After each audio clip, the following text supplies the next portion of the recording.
Amados e queridos irmãos, que a gloriosa paz de nosso Senhor Jesus Cristo nos envolva neste dia tão peculiar. Hoje nós estamos fechando o Evangelho de Jesus Cristo segundo escreveu São João. E hoje nós estamos no capítulo de número 21, para a conclusão do mesmo. O Evangelho de João, com 21 capítulos, 879 versículos, e segundo os estudiosos, os mais importantes que nós encontramos nos 21 capítulos de João, está em João 3,16, que é conhecido de todos nós, que diz: porque Deus amou o mundo de tal maneira que deu o seu Filho unigênito, para que todo aquele que nele crê não pereça, mas tenha a vida eterna. E o outro mais importante, segundo os estudiosos da Bíblia, está no capítulo 20, o versículo de número 31. Eu diria até que para entender o 31 teríamos que ler o 30 também, quando ele fala assim: na verdade fez Jesus diante dos discípulos muitos outros sinais que não estão escritos neste livro. Estes, porém, ou seja, os que estão escritos neste livro, foram registrados para que creiais que Jesus é o Cristo, o Filho de Deus, e para que, crendo, tenhas vida em seu nome. Então, estes são os 12 versículos que os estudiosos entendem que são os, assim, predominantes do capítulo, ou dos capítulos do Evangelho de Jesus Cristo, segundo escreveu São João. E nós vemos aqui no capítulo 21, nós vamos encontrar o encontro de Jesus com parte do seu discipulado. Ou seja, o terceiro encontro de Jesus depois de ressurreto, tá? Ele vai encontrar com alguns discípulos já na margem do rio, na beira do rio, do mar da Galileia. Neste capítulo nós apenas encontramos 7 dos 11 discípulos estavam presentes. Onde estavam os 4 outros, nós não sabemos. Segundo o Evangelho, no capítulo 21, versículo 2, ele fala que estavam ali Simão Pedro, Tomé, Natanael, os filhos de Zebedeu, ou seja, Tiago e João, e mais 2 discípulos que a Bíblia não registra os seus nomes. Então, nós tínhamos ali 7 dos 11 discípulos naquele momento. E Jesus surge em uma cena de pesca, onde os discípulos estavam um tanto confusos e sem saberem o que fazer. E Jesus chega justamente na hora em que eles ali estavam e que Pedro, no versículo 3, toma a iniciativa de dizer: eu vou pescar. Ou seja, para mim acabou. Jesus não vai mais aparecer. Eu era um pescador, vou voltar à pesca. Ele disse: eu vou pescar. E aí ele influencia os outros. Aí a primeira lição que nós temos que tomar é ter cuidado com a influência. Quem está nos influenciando e para que está nos influenciando? Diz a Bíblia Sagrada que naquele momento ali, Simão Pedro, ele diz: olha, eu vou pescar. Versículo 3, disseram-lhe os outros: também nós vamos contigo. A partir daí, então, tomada a decisão de que voltariam a pescar, estavam na beira do mar da Galileia, e eles passaram a noite pescando. A Bíblia nos deixa claro, no versículo 4, que ao clarear da madrugada, eles estavam sem pescar nada, sem conseguir nada. Ou seja, agora eles estavam voltando de uma pesca que não deveria ter sido feita, até porque eles foram chamados para pescador de homem e não eram mais para voltar a pescar peixe. E aí, frustrados e tristes, Jesus encontra com eles na beira da praia e prepara uma refeição completa para eles, entre pão e peixe. Jesus apronta tudo e deixa tudo pronto ali para eles naquele momento. E diz a Bíblia Sagrada que quantos de nós podemos estar na mesma situação que eles? Quantas e quantas vezes não são aquela que Jesus está conosco na nossa pesca e nós não percebemos? Nós temos neste capítulo o milagre do mar, do versículo 1 ao versículo 14. A confirmação de Pedro, do versículo 15 ao versículo 29. O discípulo amado, do versículo 20 ao versículo 23. E os comentários finais, no versículo 24 e 25. Então veja bem, meus queridos, tudo começou com Pedro, que teve a ideia de voltar a pescar. Quem sabe se pelo fato de ter negado Cristo, havia perdido o privilégio na sua mente de ser reintegrado novamente ao grupo. No versículo de número 5, nós encontramos o seguinte: Jesus chega na beira da praia, acende o fogo, coloca peixe, coloca pão, está tudo pronto ali. E Jesus olha para eles que estão lá no barco e disse: filhos, tende alguma coisa de comer? E eles disseram: não. E naquele momento ali, ao ouvir a voz do Senhor, o Senhor disse para eles: então faz o seguinte, lança a rede para o lado direito do barco e achareis. E assim eles fizeram, e diz a Bíblia que eles já não podiam mais trazer a rede pelo peso que a mesma estava naquele momento. No versículo 7 diz que aquele discípulo a quem Jesus amava, creio que falava de João, disse a Pedro: é o Senhor. Simão Pedro, ouvindo que era o Senhor, cingiu-se com suas vestes, porque estava sem roupa, estava despido de sua túnica, e lançou-se ao mar. É impressionante porque ninguém se veste para se lançar ao mar, e eu entendo que naquele momento Pedro, em respeito, em reverência àquele que estava na praia, ele veste a sua roupa agora e se lança ao mar e nada até chegar a encontrar-se com Jesus. Enquanto isso, diz a Bíblia Sagrada, no versículo 8, que os outros discípulos vieram no barco puxando as redes. E diz o texto bíblico que ao chegarem na praia, foi feita uma conferência. E diz no versículo 8 que eles arrancaram naquelas redes ali 153 peixes. E o milagre é que os peixes eram grandes, a rede não tinha capacidade de aguentar, mas suportou o peso dos peixes que vieram. E Jesus agora diz para eles: olha, vinde e comei, eu tenho comida para vocês aqui. E quando eles chegam perto de Jesus, tinha o pão, tinha o peixe, estava pronto, quem sabe o cheiro maravilhoso ali.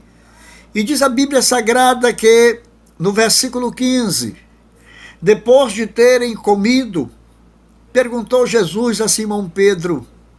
E o que é interessante aqui no versículo 15 é que é uma lição para nós entendermos, irmãos, como cristão que somos.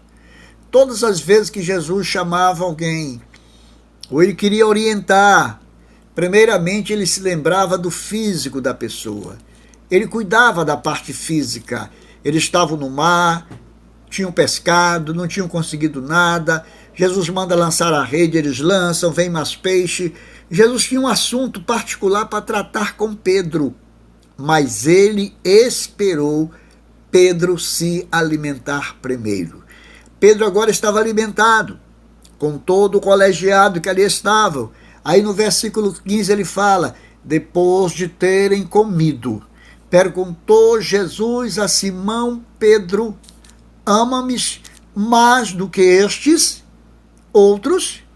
Ele respondeu: sim, Senhor, tu sabes que te amo. E então Jesus disse para ele: apacenta os meus cordeiros. No versículo 16, Jesus continua falando com ele e diz para ele pela segunda vez: tu me amas? E ele responde: sim, Senhor, tu sabes que te amo. E o Senhor disse para ele: pastoreia minhas ovelhas. Aí no versículo de número 17, o Senhor volta a perguntar a Pedro, pela terceira vez: Pedro, tu me amas? Pedro, então, entristecendo-se por ele ter perguntado já pela terceira vez: tu me amas? Respondeu-lhe: tu sabes todas as coisas. O Senhor olhou para ele e disse então: apacenta as minhas ovelhas. Eu imagino que nesse momento, quando diz que Pedro se entristeceu, eu imagino que Pedro voltou no tempo e foi lá naquele dia onde ele estava diante das autoridades e ele nega Jesus 3 vezes. E quando ele nega pela terceira vez, que a corneta tocou, que chama-se de galo, que todo mundo ouvia, Pedro olha para Jesus e diz a Bíblia que o olhar penetrante de Jesus o comoveu e ele saiu dali profundamente triste porque havia negado o Senhor pela terceira vez. Aí eu trago para cá e faço um paralelo. Não sei se esta é a intenção de Jesus, mas o que eu percebo aqui é que Jesus agora vai chamar Pedro por 3 vezes para saber até onde Pedro lhe amava de verdade. E Pedro, então, naquele momento ali, ele na terceira vez, ele já muda a história. Na primeira, quando Jesus pergunta: tu me ama mais do que esses outros discípulos aí? Tu me ama mais do que a pesca, Pedro, porque você me largou e foi pescar? Ele disse: eu te amo, Senhor. Na segunda vez ele disse: te amo, Senhor. Na terceira ele falou: Senhor, eu não vou falar mais nada, porque o Senhor sabe que eu te amo.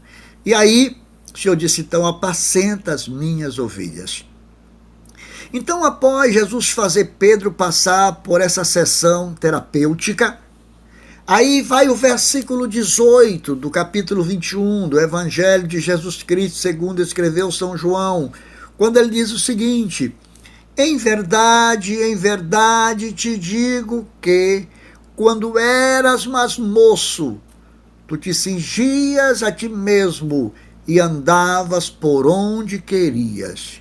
Quando, porém, fores velho, estenderás as mãos, e outro te cingirá para onde não queres ir, tu serás levado. Meus amados e queridos irmãos, eu vejo aqui Jesus Cristo chamando Pedro e dizendo: Pedro, tem um preço muito alto que você vai pagar. Há um ministério a ser exercido por você com os demais, mas você tem um preço muito alto. Jesus estava falando naquele momento sobre o que aconteceria com Pedro no futuro, que Pedro morreria também da mesma forma que ele, numa cruz, só que com martírio. Ele iria ser crucificado de cabeça para baixo. E aí, quando eu vejo essa situação, logo em seguida, no versículo 20, irmãos, é interessante o versículo 20, nós estamos terminando o capítulo 21, no versículo 20 ele fala o seguinte: então Pedro, voltando-se, viu também e ia seguindo os discípulos a quem Jesus amava. Ou seja, Pedro viu que João ia com Jesus também, o qual na ceia se reclinava sobre o seu peito e perguntou: Senhor, quem é o traidor? Pedro, ele vai terminar o livro sendo aquele polêmico Pedro que não tirava a espada, que queria ser o primeiro a perguntar, que queria ser o primeiro a estar presente, foi aquele que pediu para andar sobre as águas. E aí diz a Bíblia que ele queria saber quem era o traidor. E no versículo 21 ele diz assim: vendo, pois, Pedro, perguntou a Jesus: e quanto a este? Quanto a João? O que vai acontecer com ele? porque a partir daquele momento ali, pelo fato de João ser aquele amigo do peito de Jesus, então Jesus respondeu para Pedro no versículo 22, terminando o capítulo. Jesus disse: se eu quero que ele permaneça até que eu venha, que te importa? Quanto a ti, segue-me. Ou seja, se preocupe com a sua vida. Uma lição para mim e para você, neste final do capítulo 21 do Evangelho, segundo escreveu São João, o Evangelho de Jesus Cristo. Nós não temos que ficar preocupado com o irmão João ou com a irmã Maria. Nós temos que estar preocupado com a nossa posição, com o nosso posicionamento em sermos seguidor de Jesus. Jesus agora fala para ele: olha, meu filho, teu papel é seguir-me. Quanto a ele, se eu quero que ele permaneça até que eu venha, que te importa? O que você tem a ver com isso? E eu fico imaginando, irmão, porque o versículo 23 trouxe um comentário no meio do colegiado, do discipulado de Jesus, quando ele diz no versículo 23, então se tornou corrente, ou seja, se tornou conversa, um burburim entre os irmãos, o dito de que aquele discípulo não morreria. Ora, Jesus não dissera que tal discípulo não morreria. Se eu quero que ele permaneça até que eu venha, que te importa? Foi a pergunta que Jesus fez para Pedro. Se eu quiser que ele fique, o que te importa? Eu, particularmente, pastor Antônio, na minha humilde posição, e eu tenho o direito de conjecturar, de pensar, de imaginar, eu creio que talvez Jesus estivesse aqui dizendo: olha, João, você vai vir sim, você vai ver tudo, porque eu vou permitir você ir mais tarde para uma ilha, onde lá você vai ver todos os acontecimentos finais. Você vai ver tudo o que vai acontecer com o meu povo, com a minha igreja, e embora você não esteja vivo quando acontecer, mas em espírito, eu vou te levar para ver tudo o que vai acontecer. Isto aí não é Bíblia, é um pensamento do pastor Antônio, baseado no que ele está dizendo aqui, já que se tornou corrente entre os discípulos. Ele disse: se eu quiser que ele permaneça até que eu venha. João não está vivo hoje, mas ele deixou para nós tudo o que vai acontecer sobre a volta gloriosa de Jesus, o arrebatamento da igreja, o tribunal de Cristo, o trono branco, o juízo final. Ou seja, João em espírito foi levado para conhecer as coisas futuras. Este é o meu pensamento.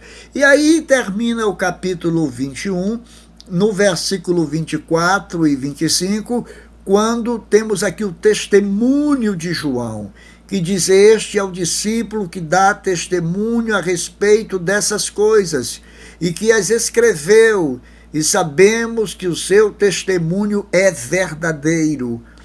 Há, porém, ainda outras coisas que Jesus fez, e diz a Bíblia: se todas elas fossem registradas, uma por uma, creio que nem no mundo inteiro caberia o livro que seria escrito. Eu quero terminar a leitura deste capítulo 21, agradecendo primeiramente a Deus, depois a honra que pela nossa convenção foi dada a nós aqui no estado do Piauí, Maranhão e região. Muito obrigado pelo carinho que tiveram e pela honra que tiveram conosco. Espero que possamos, na nossa humilde contribuição, ter corroborado com meus irmãos para acompanhar toda essa leitura do capítulo, ou dos capítulos de 1 a 21 do Evangelho de Jesus Cristo, segundo escreveu São João. Deus abençoe a todos, que a graça de nosso Senhor Jesus Cristo, o amor de Deus nosso Pai, a comunhão e a consolação do Espírito Santo seja com todos, hoje e para todo sempre. E quero terminar a minha fala dizendo que nós, do Brasil para Cristo, a nossa saudação é a paz do Senhor, e nós honramos essa paz que temos do Senhor na nossa vida.